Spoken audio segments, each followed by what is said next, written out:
PNGTUC pays tribute to former Australian Prime Minister. MARU calls for independent audit into undelivered projects. And private-public partnership enables setup of animal hospital.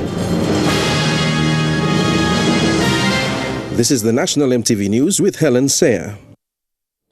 Good evening and thanks for joining us for Saturday's news. The Papua New Guinea Trade Union Congress has paid tribute to one of Australia's finest Prime Minister who died on Thursday this week.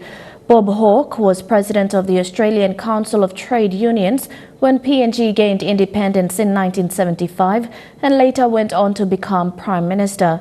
The PNGTUC yesterday paid tribute to the man who forged a lasting relationship between the trade unions of Australia and PNG. In a media conference yesterday, the Papua New Guinea Trade Union Congress said their condolences to family and friends of the late Australian Prime Minister Bob Hawke. According to PNGTUC General Secretary Clemens Kanau, late Bob Hawke was the president of Australian Council of Trade Unions in 1969, the time PNG started having discussions with Australia on independence. PNGTUC have established a long relationship with their Australian counterpart, and late Bob's passing is a great loss for all. Discussions on trade union relations in the region. We appreciate the ACTU for that front and for that effort. And we also take this opportunity to say thank you to Labour Party and say thank you to people of Australia for the fine leader in Bob Hawke that he was. Bob Hawke contributed a lot towards Papua New Guinea's independence and development after independence. His predecessor, Gough Whitlam, was the one who established the platform for PNG's independence in 1975. And when Hawke became Prime Minister in 1983, he continued this relationship and contributed a lot to Papua New Guinea's development as a young nation. Eventually, in 1983, Bob Hawke became Prime Minister. And as we know, Bob Hawke continued to provide that support and that foundation that Gough Whitlam left in providing independence and giving independence on a golden platter to Papua New Guinea. Bob Hawke continued to support, and as we can notice today, a lot of facilities that we enjoy today in infrastructure, in hospitals, in roads. According to his biography online, late Bob Hawke decided to enter politics in 1980. He was the member of the Labour Party in the House of Representatives and continued on to lead the party and became Prime Minister in 1983. In 1989, still as Prime Minister, he visited PNG on the country's 15th anniversary and delivered the following remarks. I witnessed your steady progress towards independence and the emergence of the leaders of your new nation. I understood your pride and your joy as you celebrated independence in 1975. I have watched with a sense of involvement and encouragement the steps you have taken since independence, and now I return, my fourth visit as Prime Minister, to meet with you again on the eve of the 15th anniversary of your nationhood. In 2009, Bob Hawke was awarded with one of PNG's highest honours, Grand Companion of the Order of Logohu, an award he got for his service to Papua New Guinea prior to and since independence through involvement in the establishment of the trade union movement and the early national wage development.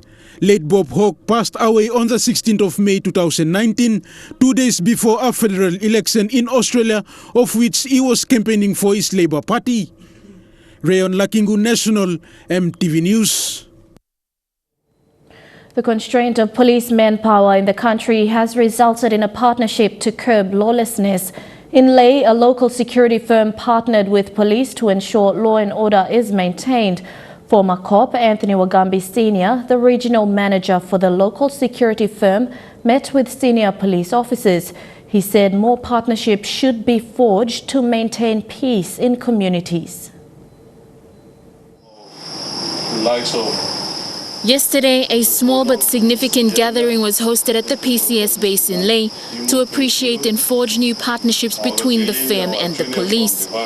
These are provincial police commanders and other senior police officers from other provinces who are currently in Lae for a workshop. Bougainville Region's Assistant Commissioner for Police, Joanne Clarkson, said at the moment, police strength is limited and such partnerships will help with policing. Considering that our mission statement is securing a safer community in partnership, the police acknowledges that being able to keep communities safe and secure, we cannot do that on our own. We need people to support us, other people to support us. At the moment, there are a large number of security firms operating in the country.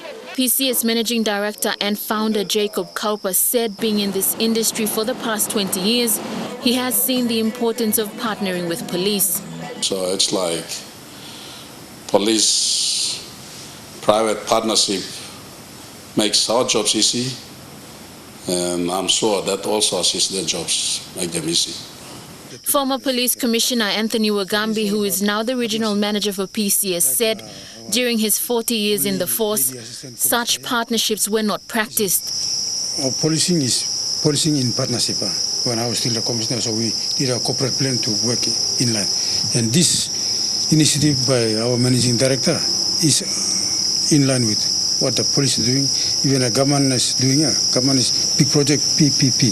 Mr. Wagambi said these are the kinds of partnerships that need to be forged to ensure safer communities and to help curb law and order issues. Lucy Kopana, National MTV News, Leh. There are many institutions in the country who ask for development funding from the National Planning Department but do not deliver on expectations. That's from outgoing Minister for National Planning, Richard MARU. At the handover takeover ceremony yesterday, he urged new Planning Minister Sam Basil to conduct an independent audit into all institutions who do not deliver projects that add value to the country. Over the years, there's been a lot of misappropriation of funds, and most institutions who get funding from the department do not deliver on expectations. Outgoing National Planning Minister Richard MARU said an independent audit team must be brought in to conduct audit into all institutions. He urged the new Minister Sam Basil to be firm and provide funding only to institutions who deliver. I'll give you a good example in closing. UPNG had funds given for the science building. The total amount in the tender was provided by planning, and that building is still there, a third complete, when all the funds were provided in full. One agency that the former minister identified is the National Statistics Office. The Australian government is now agreed to fund a diagnostic review of the National Statistics Office at my request. It's something you need to follow up on. We want them to do a complete review and propose to government how we can overhaul NSO. It's not performing to my expectation and government's expectation. It probably doesn't have all the people it needs to have and the experts. We need somebody else to come in and do a review. According to the former minister, policy implementation and delivery of projects will not be possible if there is no funding, and funding is one of the challenges that the department is faced with. MARU advised the minister to utilize the tax credit scheme to deliver projects and seek funding through donor agencies and programs identified under the Medium-Term Development Plan 3. It's been launched, and the Secretary and your team must now focus on bringing a new head of tax credit and getting out applications in and start processing projects which are to be funded by resource companies and those companies who will join the scheme. That to me is very, very important, because cash flow is always going to be an issue. Basil, who is not a stranger to the department, was the National Planning Minister in 2011 under the Somare-led government. He plans to conduct an independent audit into all institutions that have misused development funds. We will bring up the audit department of this national planning to make sure that we go back to the past and find out what happened to most of the monies in tens and hundreds of millions that has been given out on certain programs and specific projects.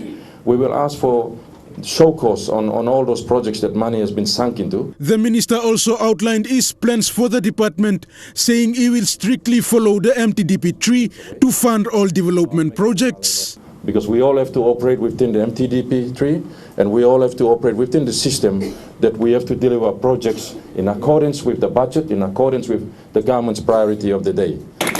Rayon Lakingu National, MTV News. Meanwhile, new Civil Aviation Minister Lekwa Gure told MTV discussions have commenced with the Minister for State Enterprise regarding Air Niugini's order of the Boeing 787 MAX aircraft. This decision follows concern within the global airline industry following 2 fatal crashes involving Boeing 787 MAX 8 aircraft in Indonesia and Ethiopia respectively. Minister Gure says the safety of the travelling passengers in PNG will not be compromised. Decision process, or maybe the timing of when they're going to take delivery, just to make sure that the fixes that the manufacturer are talking about to these computers called the anti-stall computers are fixed before anything takes acquisition, so takes delivery of the aircraft. Because I fear that if we take delivery too quickly and these fixes are not in place, then I really hate to think that we're gonna have a serious incident or maybe an accident.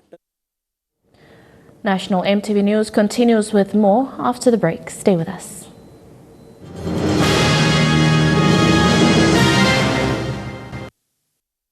Welcome back. The Royal Society for the Prevention of Cruelty to Animals of Papua New Guinea, or RSPCA for short, opened House Kuting, a brand new administration building with a clinic this week. The animal hospital was built at a total cost of 1.6 million kina through private and partner donations. The name House Kuting was inspired by a special cat named Kuting, meaning kittens in Philippines. It has 3 consultation rooms, 1 examination room, 1 surgery room, 1 cat hospital, 1 dog hospital, 1 quarantine intake ward, 1 infectious disease quarantine isolated ward, 1 cat boarding and adoption room, 1 wildlife and exotic rooms, 1 staff restroom and shower room, 1 common room, 1 administration, and 1 isolated examination room. RSPCA President Michelle McGeorge said the building was purposely built to cater for the ever-growing pets that nationals and expatriates have. We look at it at the RSPCA vet clinic almost no different to a hospital. We have all full facilities like a hospital here. So we have a new reception and waiting area. We have 3 new clinic consult rooms, which means that we can have all 3 of our vets serving people at the same time and looking at pets, whereas in the old clinic we only had space for 1 pet to be looked at a time. So that makes the whole process a lot more quick than what it used to be. We also have a treatment room for our vets where they can do medical procedures. We have a lab where they can actually do all the medical tests and diagnostics and look under the microscope and see what might be wrong with an animal. McGeorge says RSPCA is planning to expand in the coming years into other provinces. RSPCA PNG is the country's only community-based organization dedicated to preventing cruelty to animals by actively promoting their care and protection. As NCDC continues to grow and the population of people grows, so too do people's pets. And so what we're really trying to do is make sure that we can meet those growing needs of the city. We are the only public veterinary clinic in the entire country, and so we really pride ourselves on having built this new building to international standards, and so that we know that we can meet the future demands of people with their pets. RSPCA discourages the selling and buying of PNG native fauna and at times have actively confiscated from those who sell wild animals on the streets. These animals are then nursed back to health and wherever possible released back into the wild. We do a lot of work with the schools program. So right now we're educating about 18,000 children within schools in NCDC, and our goal is obviously to continue with that. And a lot of those education programs about how you look after your pet, what needs does your pet have, the basic freedoms, and also too we also use those campaigns to share about not buying native animals as pets. Michelle Stephen, National MTV News. Truka Industries is engaging local farmers in Morobe province to promote locally grown rice. The company has started with the Makam Rice project in Ramgyampum in the Umiajera local level government. The other projects, Puahum, also in Morobe, and the Bayer Rice project in Western Highlands. Charlene Airy reports from Leh. 2 hours drive outside of Leh is where the Makam Rice project is located. And it is here at the Umi site where all the quality work is done before the rice is sent for milling. 275 hectares of land is used to grow the rain-fed crop. The rice is 100% locally made from harvesting through to milling and packaging. Trukai Commercial Cropping Manager Nicodemus Pokame said the crop is challenging to grow in PNG and requires a lot of work, technical expertise and investment. Once the crop is harvested, we have the machineries in place to for the harvest. So from the harvest, we get it straight into the chaser bins. The chaser bins then deliver to the grain cleaner, and from the grain cleaner, we make sure that the moisture is maintained to 14%. From the field, it's harvested around 22%. The Makam Rice project is in partnership with the Chingwam Rice Growers Cooperative from Rangiampum village. The project began last year and the first harvest produced 118 tons. The Makam project is now into its second phase with harvesting in process and is expected to go for 6 weeks. Over 1,000 tons of rice is expected from this harvest. The rice grown is Trukai 3 variety. To get the right variety to suit that particular place is one thing, and getting it on the plate is another thing. So these two things has to match. Mr. Pokame said the only challenge is with climate change. The land is owned by the Ragiampum people. Trukai supports with machinery and expertise to develop the rice project. They also purchase rice paddies from the locals. The chairman of Chingwam Rice Cooperative Society, Amos Jeffrey, said the project has brought changes into the area and has opened the minds of locals to venture into growing rice. The Makam Rice project cost Trukai some millions and is part of the company's investment to identify the right rice variety for a particular area and promote locally produced rice. Meanwhile, by July, this year's harvest should be ready for sales. Charlene Airy, National MTV News, Leh. To produce, upskill and be inclusive, 45 eager and enthusiastic individuals from all walks of life set in for a one-week workshop supported by the PNG Australia Partnership Program and hosted by PNG Fashion and Design Week in Port Moresby. 11 of them were people living with disabilities. The main objective is to bring out raw flares and make a pathway for up-and-coming new talents in the industry.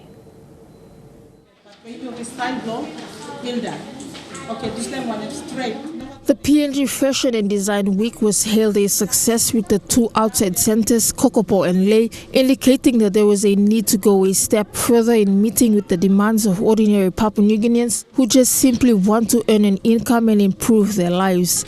The Port Moresby workshop kicked off earlier this week with interested participants in Port Moresby becoming surprisingly but genuinely interested in what was being taught by the PNG FDW facilitators and designers. With the theme for 2019 being Be Inclusive, there was a good turnout of people living with disabilities or PLWD. Meet the hearing impaired twin sisters, Kathy and Josephine Barnabas, who are both 40 years old. In an interview, they told MTV News about how they came to know about the workshop and how they believe the workshop can help not only their kind, but how they plan to make a living out from what they have learned in the workshop so far. How they knew about the workshop? Through the office of PNG ADP, Assembly for Disabled Persons. So when Kathy went to the office, she saw that they were doing registration to apply. So she asked Rose and got Janet's number, and I called Janet. And Janet was happy, although the registration was late. But we asked if she could, give us a chance to participate in the workshop as people with disabilities. And it was very good because Janet, she was very honored to get them in for the workshop. So I called and told them that they were to be in the workshop for 2 weeks. So they were very happy. And during this week, it has been very enjoyable. They've learned a lot, and they've got a lot of skills and insights. So like it's an eye opener for them learning the skills for the first time in this training, and they've learned so much with fashion designing and fabric printing, tie-dye, and today they learned about skills, how to make patterns, and they've cut them, and they will go back after lunch to sew. Then there are those who have had full-time jobs but never had the time to pursue their passion for fashion until recently hearing about the workshop and were pointed in the right direction. So my profession is a television producer. So when I saw Facebook, they have a Facebook page. So when they put out that they were gonna run workshops, I applied, and then I got accepted. So I decided to come here. My focus was to define my fashion skills, get it down to detail, how to sew what portion of the fabric, what different types of fabrics there are, and specific dyes that go well with different types of fabric. So that was mind-blowing for me. So I appreciate what Genesias is doing with her team and AusAid for funding this. These are only a few out of the many that have participated, and many others as well who would beg to say the workshop was an absolute success for themselves.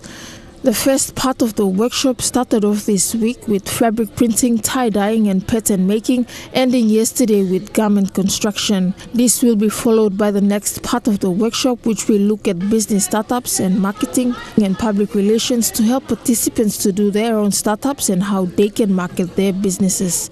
Annette Cora, National EMTV News. Mobile phone company Huawei launched its brand new P30 series yesterday at the Digital Economic Forum in Port Moresby. The Huawei P30 series rewrites the rules of photography, accentuating a new peak of smartphone photography. Huawei P30 series pushes to a farther, wider view with brighter and clear details.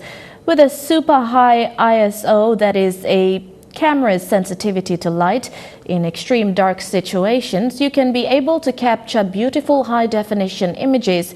The phones are P30 and P30 Pro. Both hold dual SIM cards and are for sale in retail stores. For those who can afford it, it's priced at close to 4,000 kina.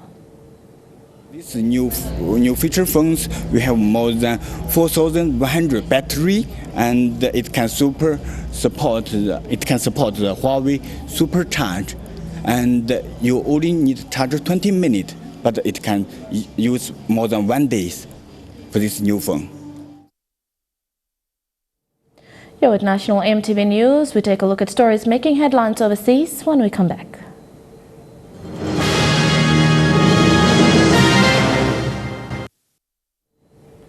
Welcome back to the news. Turning overseas now, more than 10 million North Koreans are reportedly facing severe food shortages, with the country in its worst drought in nearly 4 decades.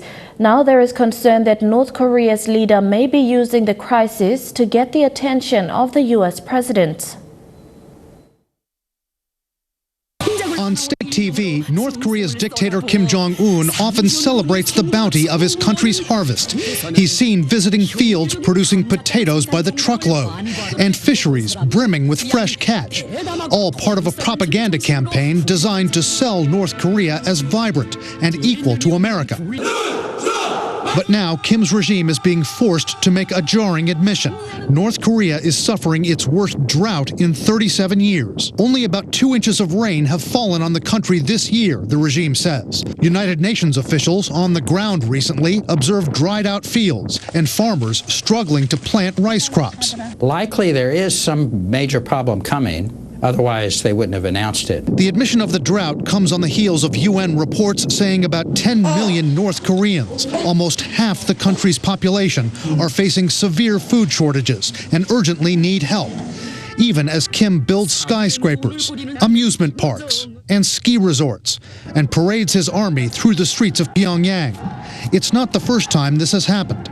During the 1990s, under the rule of Kim's father and grandfather, a crippling famine brought on partially by drought killed hundreds of thousands, possibly millions of North Koreans. During the famine, it gets another level down where they're actually having to eat plants, tree bark, grass, that kind of thing, and not surviving. A lot of economic and human rights experts tell CNN they don't expect this food crisis to approach those levels, but they're concerned over how Kim Jong-un is managing this crisis. They're willing to parts for missiles, they're willing to put funds into the military, but they don't put funds into taking care of their population. They put more into imports of cognac and high-end cars than they do into food imports. And the timing of North Korea's announcement of the drought is raising questions.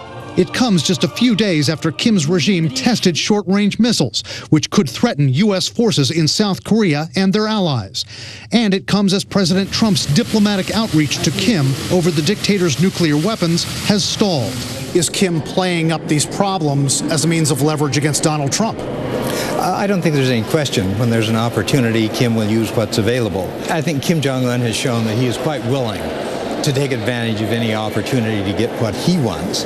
And I think using the famine and playing the famine up, giving it attention, calling the United Nations attention to the issue is one of the ways of doing that. A key question now, how should President Trump respond? Analysts say the president has to show humanitarian concern while not buckling to Kim's play for leverage. The U.S. Secretary of State Mike Pompeo has expressed concern for the future of Hong Kong, which is proposing new laws to allow the extradition of fugitives to China, Taiwan and Macau. The controversial law has sparked huge protests and clashes among lawmakers. A fight fueled by fear of mainland China tightening its grip. This fiery debate turned into a full-on brawl in Hong Kong's Legislative Council, lawmakers clashing over a controversial bill that could allow extradition from semi-autonomous Hong Kong to authoritarian China.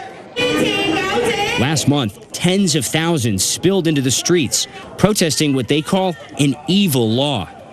Hong Kong's pro-Beijing chief executive Carrie Lam is facing calls to step down for proposing the extradition law. Lam is calling on lawmakers to respect each other and fulfill their duties to put the bill for a vote. The China Liaison Office, which speaks for the Chinese government, says the change to allow extradition on a case-by-case basis is necessary to fight crime and protect the rule of law. All we're talking about is to ensure that there is a proper system whereby criminals will be brought to justice. I don't think that people need to worry about the government being subservient to the wishes of Beijing. Critics say that's exactly what they're worried about, that the changes would undermine Hong Kong's protections under one country, two systems, guaranteeing a high level of autonomy from China until 2047. Once this law is passed, says protester Jason Shing, there will be a real possibility you'll be taken and sent off to the mainland. Many carry symbolic yellow umbrellas, like the ones that shielded pro-democracy demonstrators during 2014's Umbrella Revolution. Hong Kong has long been divided between those who support democracy and those who support Beijing. And while the pro-democracy camp can rally tens of thousands to protest in the streets, the pro-Beijing camp holds a commanding majority where it counts, Hong Kong's Legislative Council.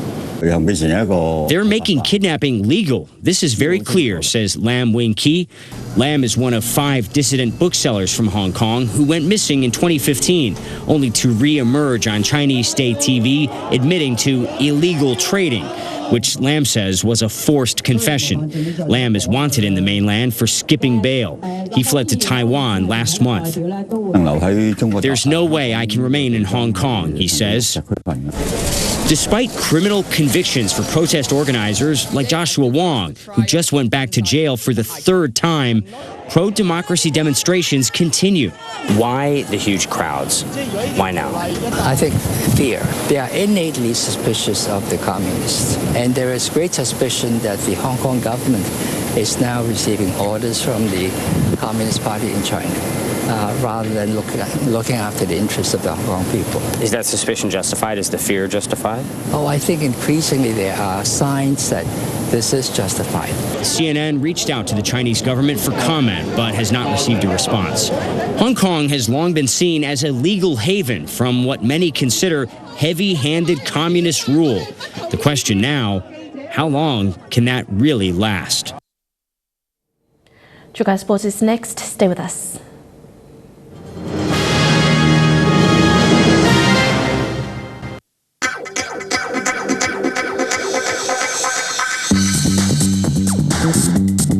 Chukai Sports.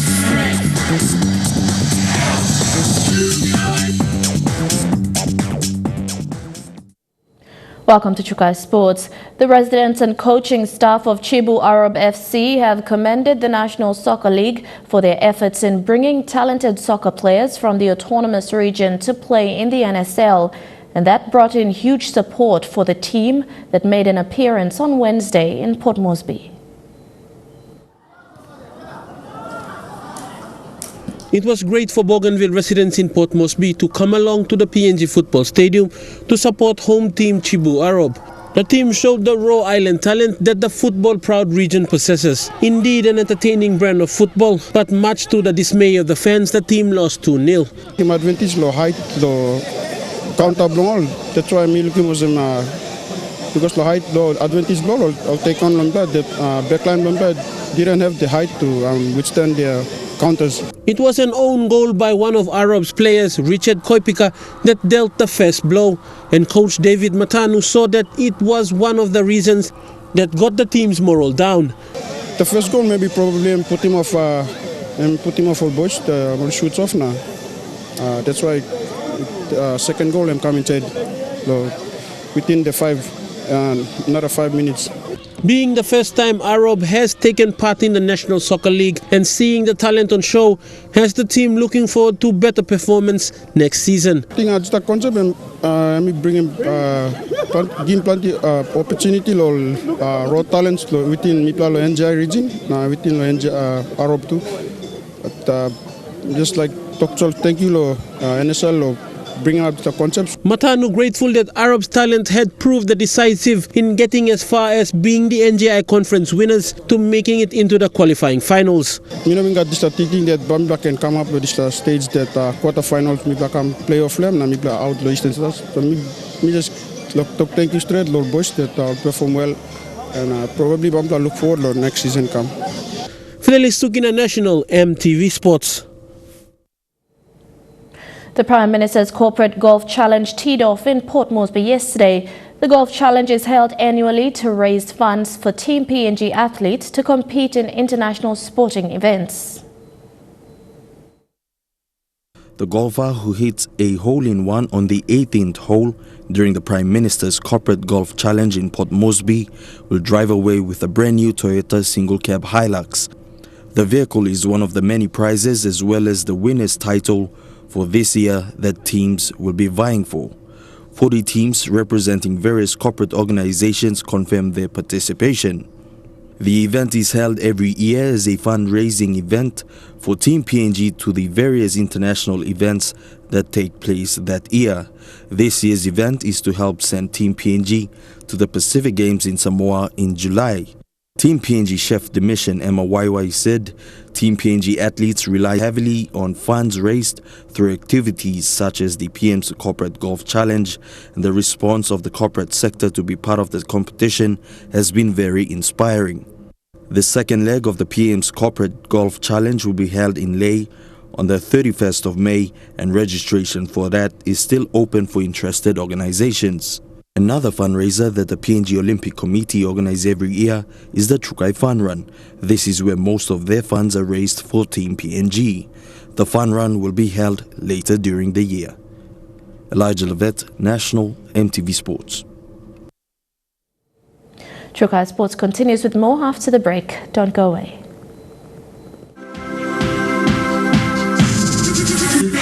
Trukai Sports. Welcome back to Trukai Sports. To Rugby League, it will be another tough task for second last place SP PNG Hunters. They take on the winner Manly Seagulls, who are third on the ladder. The Hunters will be looking out for their former teammate Edena Gabby, who has been in great form for his team so far this season. The SP PNG Hunters are set to take on third place winner Manly Seagulls tomorrow at 3 p.m. at the Oil Search National Football Stadium in Port Moresby. The team is on 13th place on the ladder, and it will be a tough task nonetheless for the home side. A few changes with Adex Wera pushed to fullback, while Justin Yoko comes in at halfback. This will see Blender Bavu shift to the wing in place of Junior Rao, who is sick. We move Blend back to wing. Junior Rao he's been sick. He's not in camp, so Adex, he played fullback before, so hopefully he can do the talking back there, and he's got good defense. He probably can cover and a lot of areas in that particular part of the field. So yeah. Winner Manly Seagulls have try-scoring sensation and Koyari export to Queensland Edena Gabby, who has been in blistering form for his team. Edena so far has scored 5 tries in 9 appearances for the winner Manly Seagulls club, a cause of concern for Michael Marum and the Hunters, but the coach says the team has a game plan for that. But he pointed out that the game plans have not been the team's core strength in the season. They have to kick away from him. He's too quick. He'll run rings around us, but now we have a game plan. The problem is we don't stick to our game. We never stuck to our game plan at all, one game. So, we can do one thing better, but we're not consistent. So that's just how we've been playing all throughout. We train really well. We get to a good start, but we're just not consistent there. Freli Sukina National, MTV Sports. 2019 is a Rugby World Cup year, but as of right now, we won't be seeing Australia's Israel Folau competing at the tournament in Japan.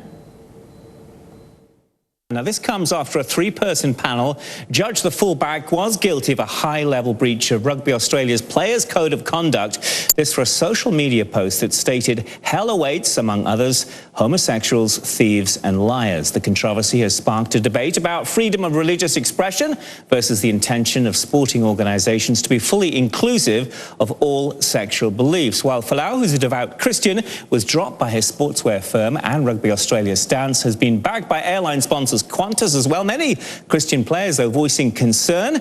This is what Rugby Australia's CEO has to say about it. When we are talking about inclusiveness in our game, we're talking about respecting differences as well. When we say rugby is a game for all, we mean it. People need to feel safe and welcomed in our game, regardless of their gender, race, background, religion or sexuality.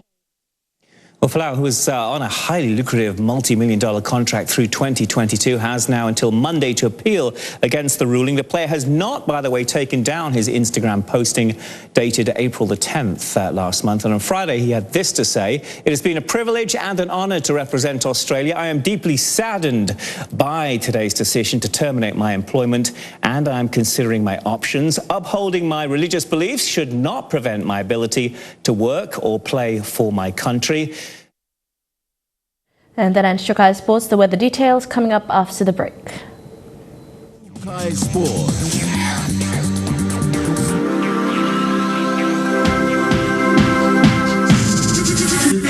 Trukai Sports. This weather update is proudly brought to you by Money Plus.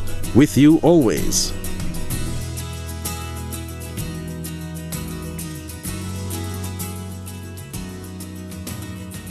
Weather forecast for tonight and tomorrow in the southern region: night showers in Port Moresby, fine weather in Daru and Kerma, brief showers in Alotau and some showers later tonight in Popondetta. In the Momase region, showers in Ley and Wau, a shower or two in Medang, Wewak and Vanimo. In the New Guinea Islands region, a shower or two in Lorengau, Kavieng, Kimbe and Buka, and showers in Kokopo and Rabaul. And in the Highlands region, brief showers, then morning fog right across the region in Mount Hagen, Goroka, Kundiawa, Mendi and Wabeg.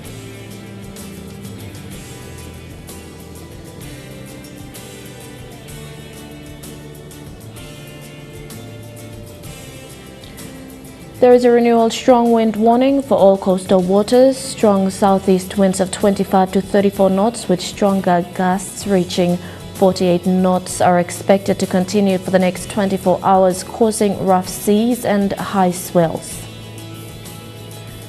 Forecast for small ships for the next 24 hours. Waters of southern PNG Indonesian border through Torres Strait and Daru to Kiwai Island to Kerema, to Yule Island to Hood Point, Aroma Coast to Samarai Island, seas of 2.5 to 3 meters. Waters of eastern and western Milne Bay Island, seas of 2.5 to 3 meters.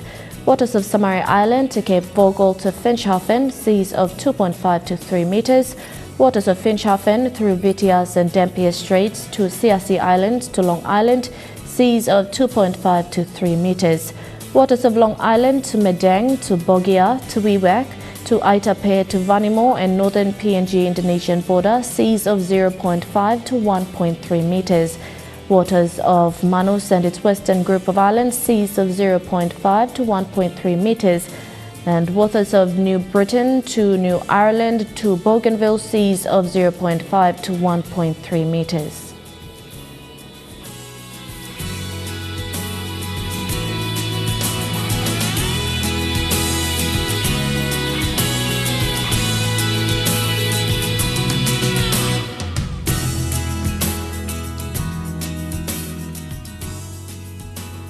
Ocean forecast for PNG areas in the Coral Sea. Seas rough with southeast winds at 25 to 34 knots. In the Solomon Sea, seas slight with patches rather rough. In the Bismarck Sea, seas slight with patches rather rough. And in the Pacific Ocean, seas slight with northwest winds at 10 to 15 knots.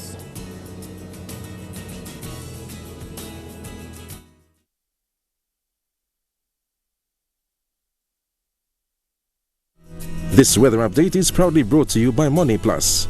With you always. And that's been the news, sport and weather for this Saturday from the entire EMTV news team. Pleasant viewing. Good night.